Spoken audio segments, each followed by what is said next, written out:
Olá, aluna. Olá, aluno. Seja bem-vindo a mais uma aula de física, aqui pela TV Educação e também pela plataforma Gonçalves Dias. Bom, na aula de hoje nós vamos responder exercício sobre forças fundamentais, né? As forças fundamentais da natureza, certo? Então, nós vamos responder e comentar. Então, fica ligadinho aí na aula de hoje, faça aí suas anotações, tá ok? Caso você tenha perdido, retorne lá, né, na plataforma, procure a aula sobre forças fundamentais, assista, né? Ok? Volte à aula toda vez que tiver alguma dúvida. O importante é que você termine de assistir a aula sobre forças fundamentais e não reste nenhuma dúvida. Tá ok? Então vamos lá para a nossa primeira questão, né? Diz o seguinte: a gravidade é uma das 4 forças fundamentais que existem na natureza, ok? As demais forças, além dessa, são a força de interação eletromagnética, a força fraca e a força forte, né? Então, a gravidade é resultado de uma curvatura gerada no espaço por causa da presença de um objeto muito massivo. Então, marque a alternativa correta a respeito dessa gravidade, né? Dessa força fundamental que é a gravidade. Ok? Olha só, no texto ele fala que a gravidade ela é causada, né, é causada por conta de uma curvatura no espaço-tempo. Isso graças a um elemento, né, um corpo muito massivo que está ali presente. Ok? Então vamos lá. A letra A. O valor da gravidade de um planeta ou estrela está relacionado somente ao seu tamanho.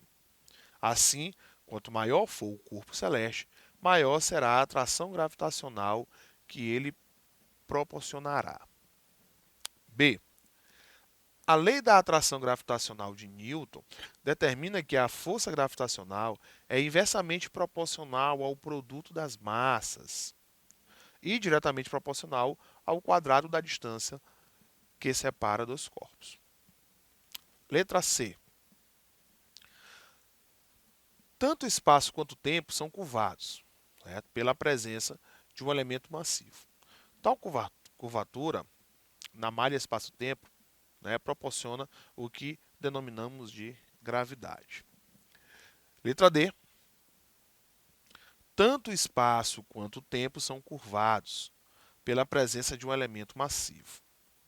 Tal curvatura na malha espaço-tempo proporciona o que denominamos de gravidade. Porém, as curvaturas no espaço-tempo só podem ser geradas pelos corpos que possuem massa tão grande quanto a massa do Sol. E a letra E. A massa do Sol é cerca de 1 milhão de vezes maior que a massa da Terra. Portanto, a gravidade gerada pela estrela também será 1 milhão de vezes maior. Ok? Então, nós temos aí essas 5 opções. Certo? Algumas já deu a perceber que é totalmente absurdas, né? Outras ainda geram algumas dúvidas. Então, se você aí marcou a letra C, você acertou, né?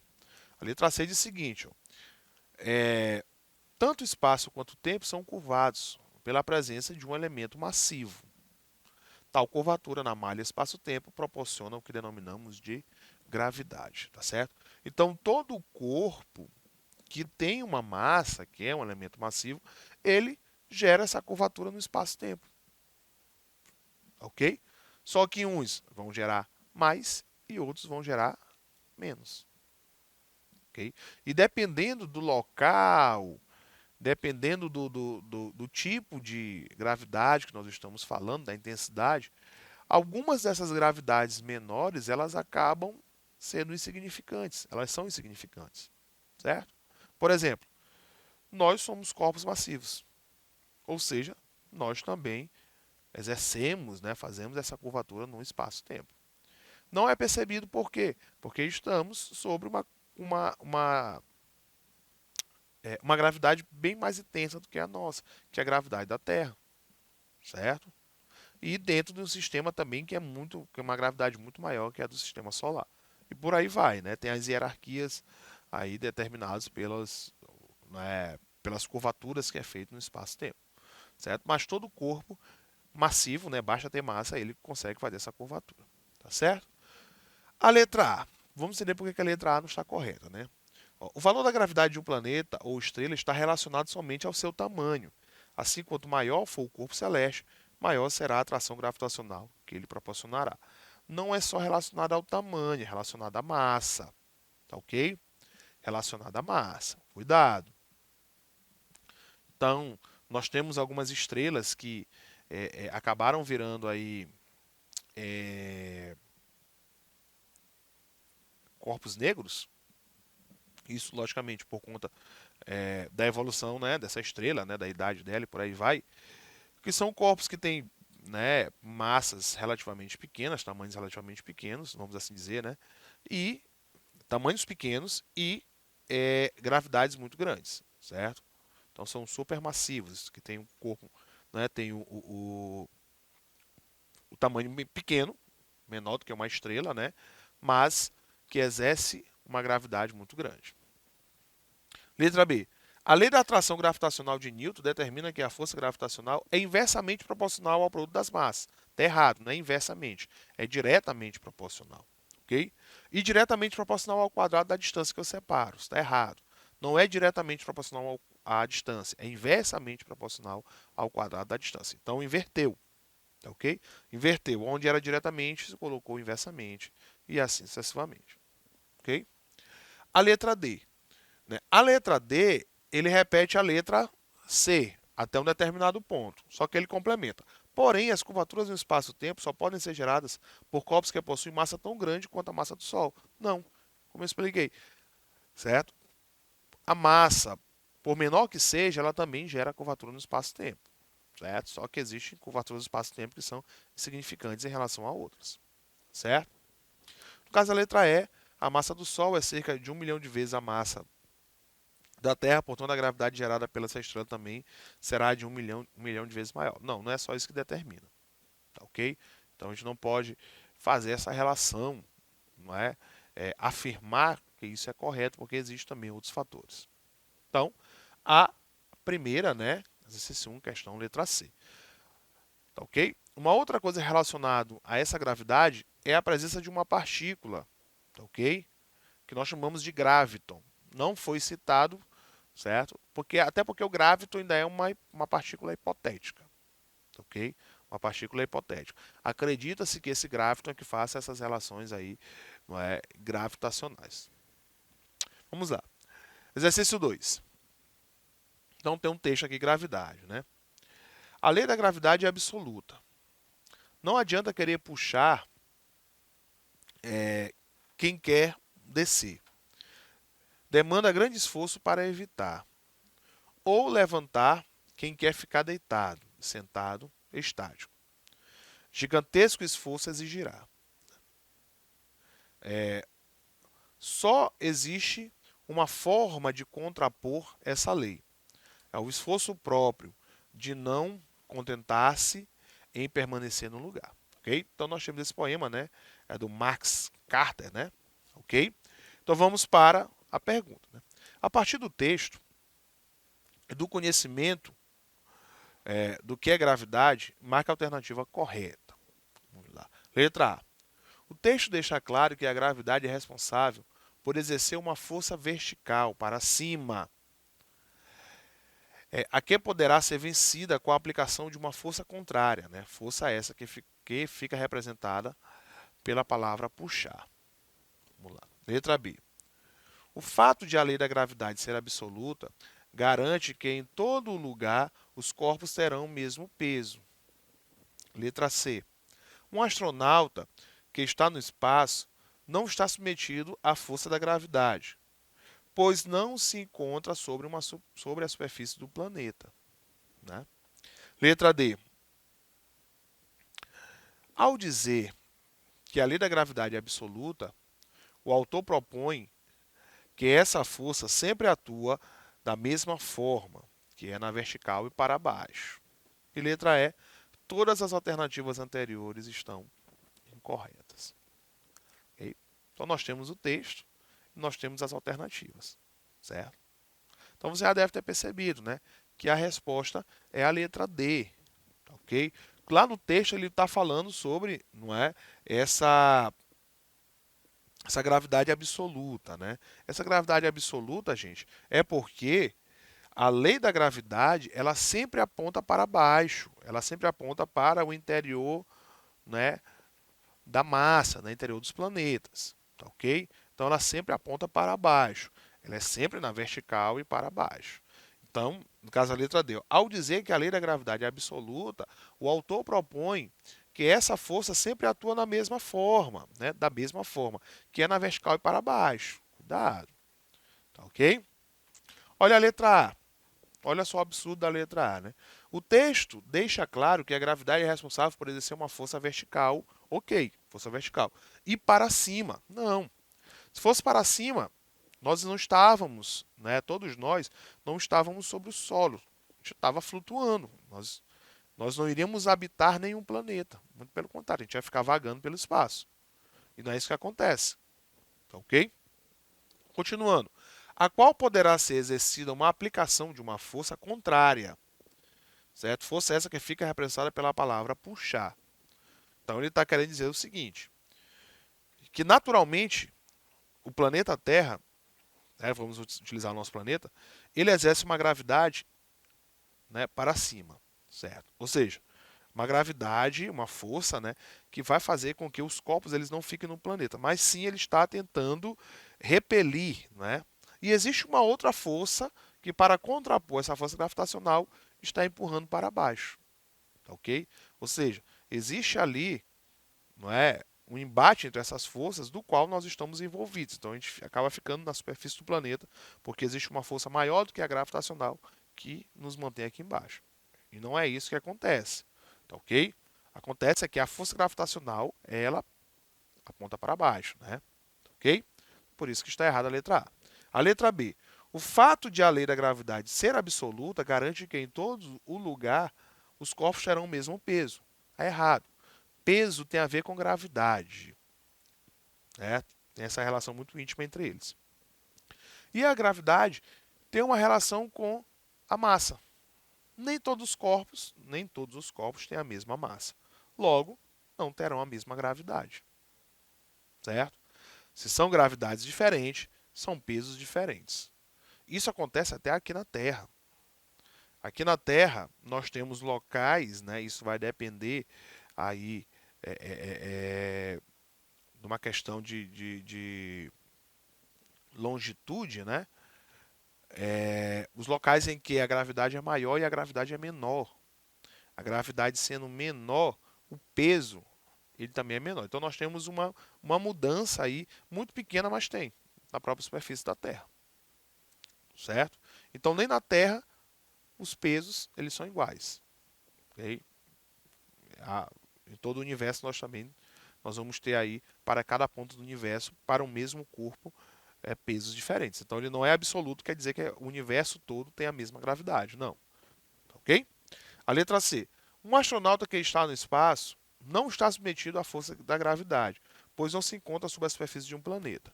Também é errado. Ele está no espaço, mesmo ele estando no espaço, ele vai estar submetido a alguma gravidade, certo? Porém, no caso aqui da Terra, se ele está no espaço, ele também sente a gravidade da Terra, mas em menor, né? Em menor quantidade, ok?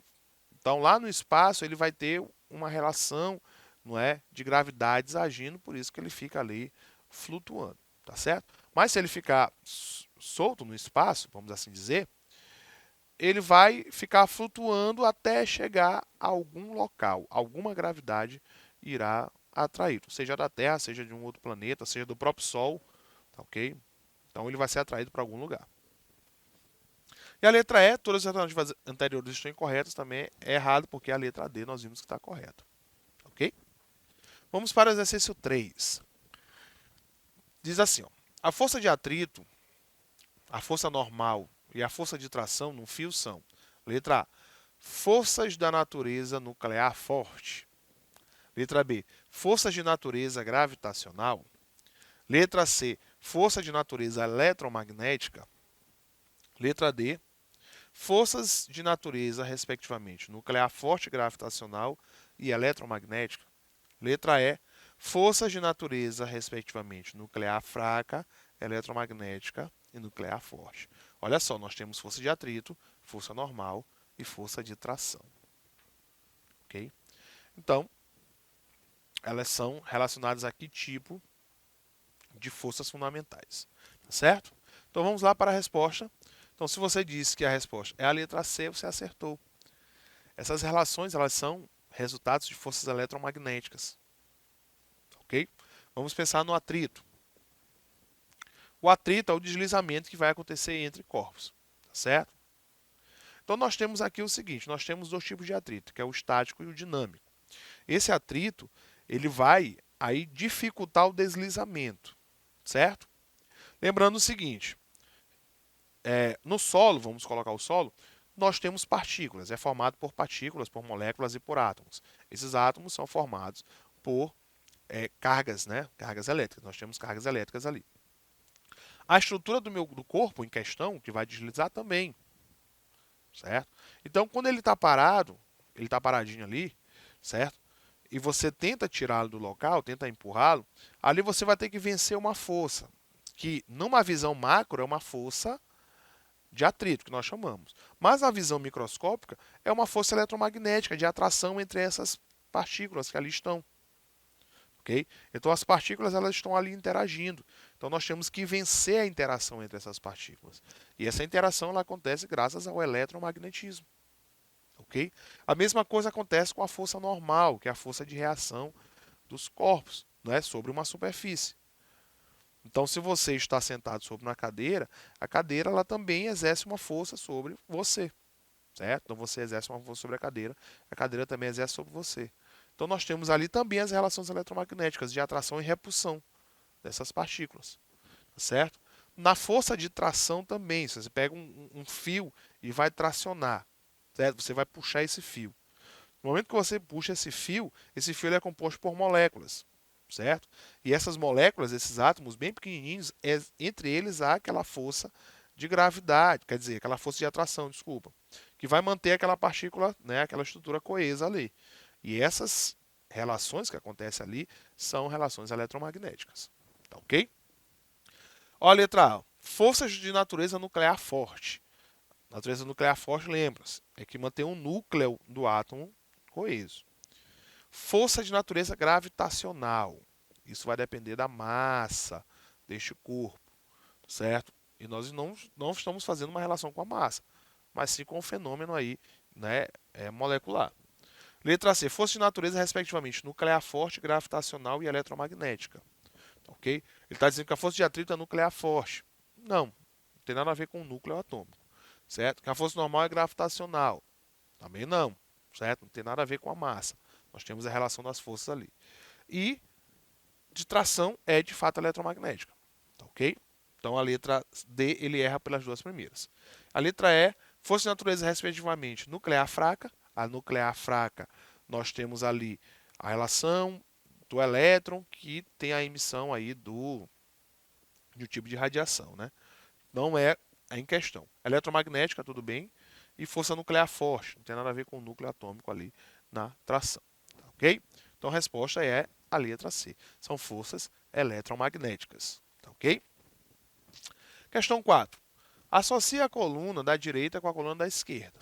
Então nós temos aqui, ó, força nuclear forte, força eletromagnética, nuclear fraca e gravitacional. Né? Do outro lado nós temos letra A, né? Força com que a Terra e a Lua se atraem.